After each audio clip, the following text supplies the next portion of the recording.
Le croquis, c'est une évidence quelque part, parce que bon, la main suit très bien la démarche intellectuelle, et si on a effectivement, comment dirais-je, un projet à imaginer, à concevoir, la première phase donc de la réflexion qui se traduit graphiquement, c'est la main, donc c'est l'esquisse, hein, et c'est là où on va aller chercher effectivement l'idée, la main se déplace, l'esquisse donc est la base de toute conception architecturale.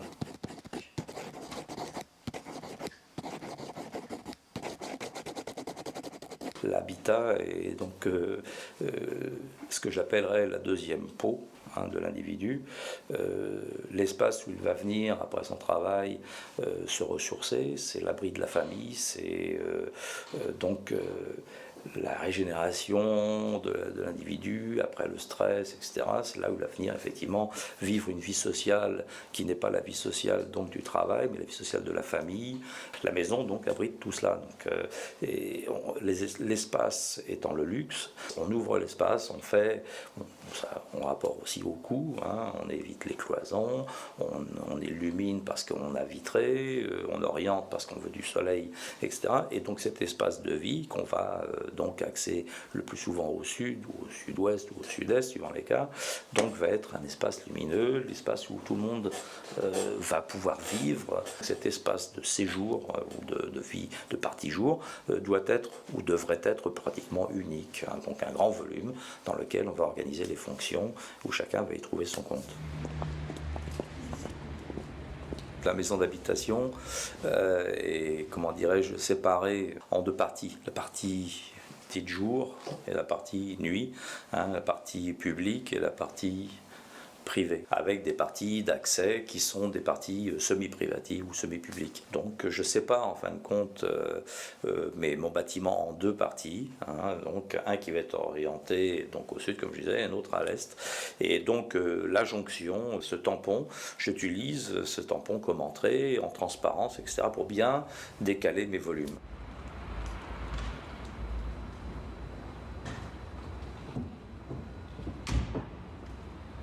Le verre, les capacités du verre nous permettent aujourd'hui de travailler sur la lumière beaucoup plus qu'avant, donc qui rejoint un petit peu le principe des énergies passives. Ça nous permet de rentrer de la lumière et de la chaleur, et la lumière étant la vie, donc de pouvoir intégrer l'extérieur de la maison, donc le panorama à l'intérieur. Donc on diminue quelque part en fin de compte les frontières entre intérieur et extérieur avec ces possibilités de vitrage, et donc visuellement c'est quand même beaucoup plus agréable de ne plus être dimensionné par des murs, mais d'étendre effectivement l'habitat, si je puis dire, sur l'extérieur sans limite, sans courte limite.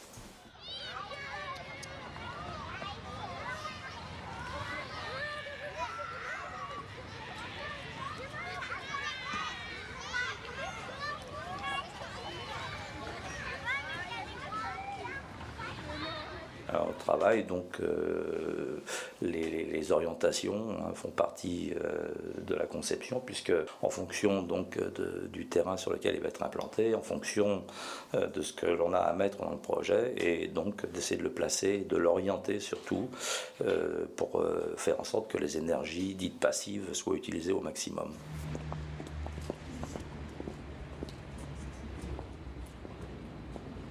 Au jour d'aujourd'hui, effectivement, le bois est acquis pratiquement ses lettres de noblesse dans d'autres régions. En France, dans l'Est, c'était un petit peu plus tôt.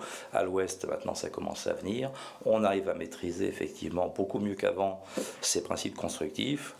Et pourquoi le bois et pourquoi j'y suis venu? Bon, je suis peut-être venu un peu avant les autres, parce que j'ai quand même passé beaucoup d'années dans des pays plus à l'est, où c'était déjà récurrent à l'époque. Je parle de l'Allemagne et surtout de l'Autriche, et d'une région d'Autriche qui est quand même assez connue, qui est donc le Vorarlberg, là où j'ai vécu et travaillé pendant quand même 6 ans.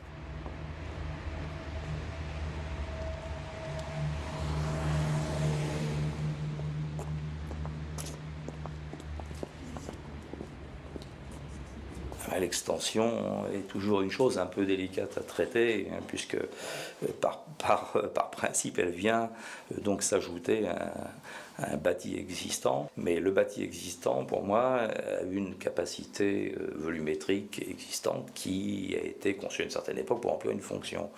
Au jour d'aujourd'hui, les gens qui désirent des extensions sont des gens qui sont limités donc, dans leur structure, qui ont des besoins donc, en espace.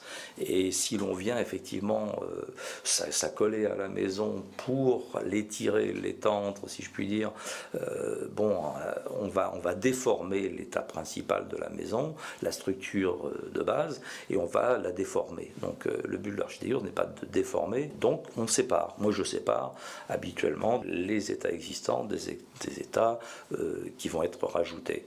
Entre ces deux espaces, eh bien, on crée un espace tampon qui va défigurer ni l'un ni l'autre, qui va servir de transition ou de circulation verticale ou de circulation horizontale, et qu'on va vitrer au maximum pour essayer de distinguer l'un de l'autre et de les rendre compatibles l'un avec l'autre.